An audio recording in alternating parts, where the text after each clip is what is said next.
നമസ്തേ. പ്രിയപ്പെട്ടവൻ ബെന്യാമീന്റെ പുതിയ നോവലാണ് ശരീരശാസ്ത്രം. വിശ്വാസത്തിന്റെ കെണിയിൽ പെട്ടുപോയവർക്ക്, പെടാൻ സാധ്യതയുള്ളവർക്കും എന്നൊരു ചൂടൻ തൊടുകുറിയുമായി തുടങ്ങുന്ന പുസ്തകം. മിഥുൻ എന്ന ചെറുപ്പക്കാരന്റെ അപകട മരണവുമായി ബന്ധപ്പെട്ട് അയാളുടെ സ്നേഹിതരുടെ പരക്കം പാച്ചിലുകൾ, അവരെത്തിപ്പെടുന്ന വിശ്വാസത്തിന്റെ അധോലോകം. ആരുടെ നാടകമാണ് ഞങ്ങൾ എന്ന ചിരന്തനമായ ചോദ്യത്തിനുത്തരം ദൈവത്തോട് ആരായുന്നവരാണ് ആ ചെറുപ്പക്കാർ. ഞങ്ങളുടെ ഭാഷയും ഞങ്ങളുടെ ബുദ്ധിയുമുള്ള ഒരാളെ ഞങ്ങൾക്കിടയിലേക്ക് അയക്കുക, ഞങ്ങളുടെ യാത്രയുടെ അർത്ഥം പറഞ്ഞു തരാൻ നിഷ്കളങ്കനായ ക്രിസ്തുവിനെയല്ല ദൈവമേ, ഒരു പുതിയ ഐൻസ്റ്റീനെയാണ് ഞങ്ങൾ കാത്തിരിക്കുന്നതെന്ന് നിലവിളിക്കുന്ന പുത്തൻ തലമുറയുടെ വിശ്വാസത്തിന്റെ സ്വരഭേദം കേൾപ്പിക്കുന്ന പുസ്തകം. നിഷ്കാമ കർമ്മിയായി ജീവിച്ച ഗോവയിലെ അൽവാറിസ് എന്ന വിശുദ്ധ പുരോഹിതന്റെ ജീവചരിത്രം എഴുതുന്ന ഋതുവിന്റെ പപ്പ കുര്യൻ സാറും, ഉണ്ടു തെണ്ടി നടക്കുന്ന വെള്ളക്കുപ്പായങ്ങളെന്ന് എന്നെപ്പോലുള്ള പള്ളിപ്പാതിരിമാരെ വിളിക്കുന്ന പ്രിറ്റിയുടെ പപ്പ റാന്നിക്കാരൻ ജോണും അവതരിപ്പിക്കുന്ന ക്രിസ്തുവിന്റെ പ്രതിപുരുഷന്മാരുടെ വ്യത്യസ്ത ചിത്രങ്ങളും ഇതിലുണ്ട്.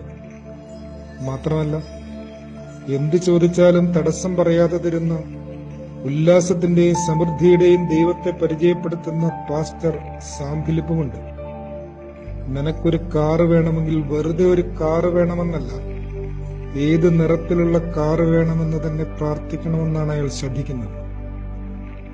ഇത്തിരി ഇക്കണോമിക്സ് വായിച്ചു പോകുന്ന നേരത്ത് ഈ പുസ്തകം കയ്യിൽ വന്നതുകൊണ്ടാണെന്നറിയില്ല, പടിഞ്ഞാറൻ ക്യാപിറ്റലിസ്റ്റ് വ്യവസ്ഥിതിയുടെ സ്വാധീനം ക്രിസ്തുമത ബോധനങ്ങളെ ആധുനിക കാലത്ത് എത്രമേൽ സ്വാധീനിച്ചുവെന്നതിന്റെ ഒരു നേർചിത്രമായിട്ടാണ് ഈ നോവൽ അനുഭവപ്പെട്ടത്.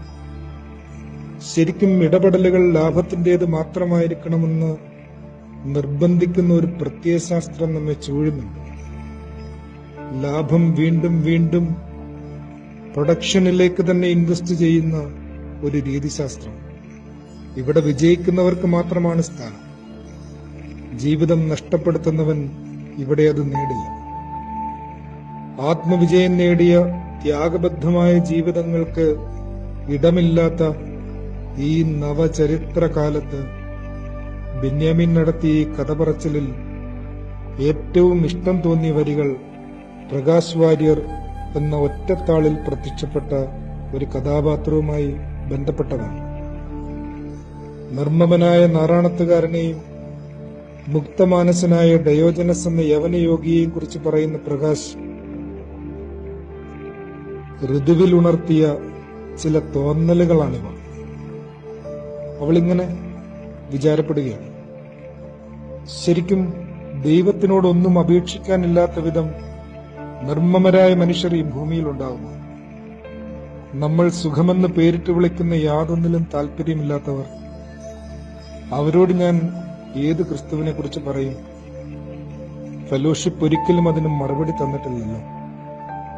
രോഗശാന്തിക്ക് വേണ്ടി, മനസ്സമാധാനത്തിനു വേണ്ടി, കൂടുതൽ ധനത്തിനു വേണ്ടി, കൂടുതൽ ലാഭത്തിനു വേണ്ടി, ജീവിത സൗകര്യങ്ങളുടെ മെച്ചപ്പെടലിനു വേണ്ടിയൊക്കെ ദൈവത്തെ സമീപിക്കുന്നവരെ ഞാൻ നിത്യവും കാണുകയും പരിചയപ്പെടുകയും ചെയ്യുന്നുണ്ട്.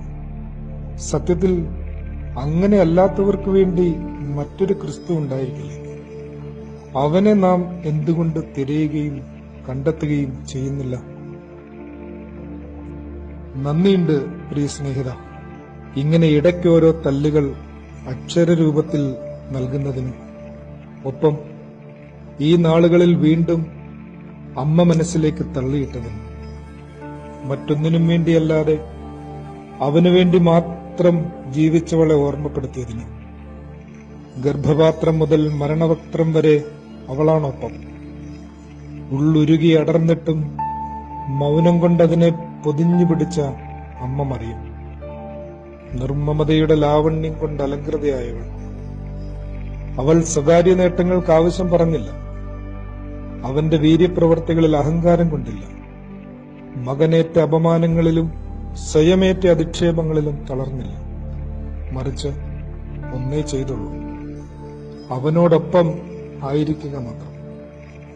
ബലം അവനിലുള്ളവർ പിന്നെ എങ്ങനെയാണ് സഖി ചഞ്ചലചിത്തരാവുക? കഷ്ടതയോ സങ്കടമോ പട്ടിണിയോ നഗ്നതയോ ആപത്തോ വാളോ ചാനലിൽ വന്നതോ വാട്സപ്പിൽ വരുന്നതോ ഏതാണവരെ ഉലയ്ക്കുക? മറ്റേതൊക്കെ പ്രതിച്ഛായകളുടെ നഷ്ടം വന്നാലും ക്രിസ്തുവിന്റെ പ്രതിരൂപ നഷ്ടം വരരുതേ എന്ന് ശഠിക്കുന്ന മനുഷ്യരുടെ നിലപാടുകളുടെ ഔന്നത്യവും അവരുടെ മൗനത്തിന്റെ ആഴവുമൊക്കെ ഗ്രഹിക്കാൻ നാം ഇനിയുമേറെ വളരാനുണ്ട് സഖി. അതുവരെയും നാം ഇങ്ങനെ ഈ തൃപ്തരായ മനുഷ്യരെയൊക്കെ ഭ്രാന്തന്മാരെന്ന് തന്നെ വിളിച്ചുകൊണ്ടിരിക്കും. ശരിക്കും മതിവരായികയുടെ ഈ കാലത്ത് മതി വന്നവർക്ക് ഭ്രാന്തല്ലാതെ പിന്നെ എന്താണല്ലേ സഖാവേ? ആദരവോടെ സഖേർ.